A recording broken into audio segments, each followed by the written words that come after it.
Jai Baba, Chapter 37. Baba continued to talk to Hemant Pant. He said, "As I have told you, there is no protector but Allah. Always remember that only what He wants shall take place. No matter the amount of effort put in by you, eventually getting the fruit of your efforts depends solely on Allah. Those who work selflessly, without keeping any reward in mind, shall lead a life filled with bliss. Those who seek a reward for every effort of theirs shall be caught up in the snares of Maya and disappointment.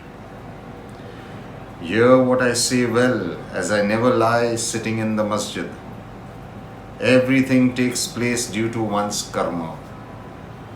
All relationships are based on past lives. Whoever you associate with in this lifetime, be it a man, woman, child, animal, bird, fish, or trees, all come forth from the relationships from one's past lives. Thus, respect and treasure all those who are associated with you. Immortality is useless if not used for spiritual growth. Those who use their life for spiritual growth are truly blessed. Even in the Bhagavad Gita, Lord Krishna has said that those who worship me alone, absorbed completely in me, I shall take care of them completely. Thus, listen to me when I say, completely trust Allah and leave all to Him.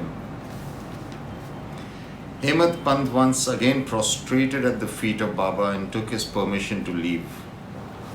He went to the dwelling in which he resided and decided then and there to put into practice all that which Baba had mentioned. It was a Wednesday, and he suddenly decided that he would begin to chant Ram Nama.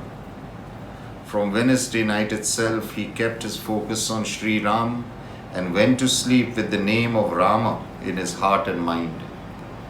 When he awoke on Thursday morning, to his surprise, he realized that he was still chanting Lord Rama's name. He had his bath and decided to go and meet Baba Sai. He bought flowers, and while he was on his way after leaving Dikshit's Vada and coming out of Booty's Vada, he heard Aurangabadkar singing a beautiful song. The song coincidentally was about Lord Rama too. The song went something like this: I trust no one but Lord Rama. Rama is within me and around me. In my dreams too I am with Ma Sita and Lord Rama. Hearing these beautiful words, Hemant Pant felt as though Baba had blessed his decision to do Ramanama. It was too much of a coincidence that he had decided to begin the chanting of Lord Rama's name, and he heard this beautiful song about Lord Rama. This is how Sainath operates.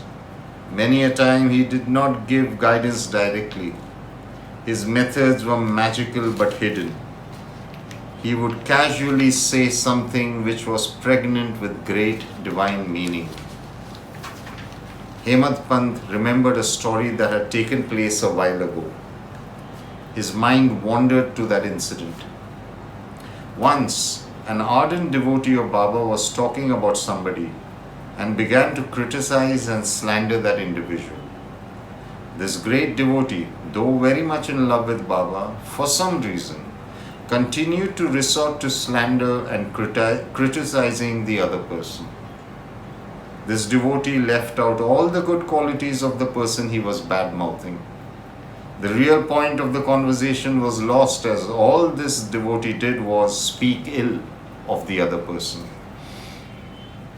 It was and is common knowledge that Baba really abhorred gossip and slander. He was of the opinion that if somebody had done something wrong, instead of resorting to slander, one should feel sorry for that individual rather than bad-mouthing that person. Often Baba would say, never slander, gossip and pass judgment on another. Resorting to slander starts from the heart and then moves upward to the throat, then sits on the tongue, and eventually is vomited out as harsh words. Often Baba said that those who criticize or slander us are our great benefactors. They wash away our karma through their tongue. Instead of going through hardship brought out by karma, hurtful words in the form of gossip and slander wash away our karma. Be grateful to those who slander you, as they are doing you an immense favor. They wash away your sins without you going through the pangs of karmic cleansing. These people who slander use their caustic words to help us all. Sometimes these critics help us to better ourselves. They are truly noble, who help us tremendously by using their caustic tongues, who cleanse us of our karmic baggage. Anyway, the devotee kept carping and slandering, and even those listening to him got appalled. After a while, this devotee went near the stream to defecate.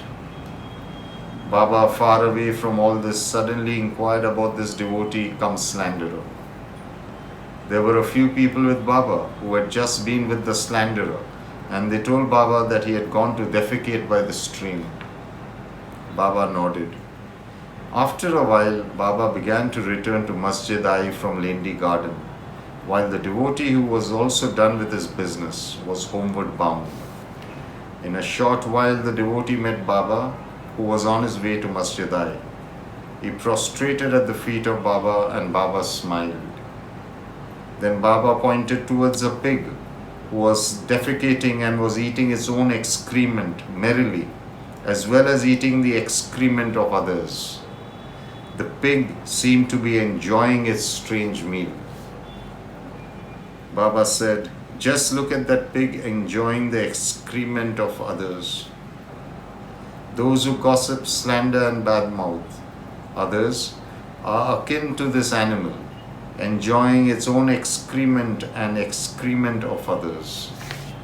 For such people, there is no place on Mother Earth that can benefit them spiritually. He who wastes his or her human birth by slandering is on the path of self-destruction. Even Sai of Shirdi cannot save such a person. The devotee realized that Baba was speaking about him and his disgusting behavior a little time back. Baba said, "I am everywhere. I see everything. I know everything. I am here, there and everywhere. I am also in Shirdi, in this country and even outside this country. I am not limited to this body. I am not limited to any land. I am everywhere. Those who love me selflessly and have truly surrendered to me become one with me. Never ever forget that you can remove sweetness from sugar and jaggery. You can remove the waves from the ocean, separate them, and you can remove vision from the eye. I will never leave my devotees and never be separated from my devotees. Know this for a fact." If you want to rise spiritually, then you should walk the path of oneness and be calm in the heart, mind and tongue. If you want to please me and grow spiritually, then never gossip, slander or hurt anybody with your tongue. Do not hurt others by your thoughts, words and actions. All I want from you is your pure love and unconditional surrender and faith. The one who has me in their mind and heart, who hears my stories and is devoted solely to me, is truly dear to me. I shall make the person one with God. Often, Baba guided people based on their temperament, their upbringing, their capabilities and potential. To some, he would advise chanting or Nam Smaran. To some, he advised listening to stories of goddesses, God, Guru. To others, he advocated intense prayers and puja. Even here, he would guide them to pray and do puja in different ways. He would make some read the Gyaneshwari, some to read Hari Varada, others the Guru Charitra, many to read the Vishnu Sahasranama, and some the Aditya Ramayan or Chanda Yoga Upanishad or the Gita Rahasaya. Some were guided personally by Baba, some were guided via visions and dreams, and some via incidences. He came into the dreams of so many. Once he visited a man who was completely under the control of alcohol. Baba sat on his chest in the dream and began to press down on the man mercilessly till the man promised that he would never drink again. He would instruct people via dreams what to pray, how to pray, what to chant, and how to chant. He did this often. He would sometimes tell the person directly if dreams and visions seemed not to work.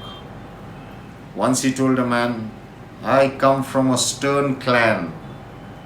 We will warn you once or twice, but after that, we will resort to measures that will be harsh and even cruel. We will cut the person who doesn't obey into two and throw the person away, even if that person is a dear child of ours." Peace be to all. Baba have mercy on us. Raham Sai. Jai Sai.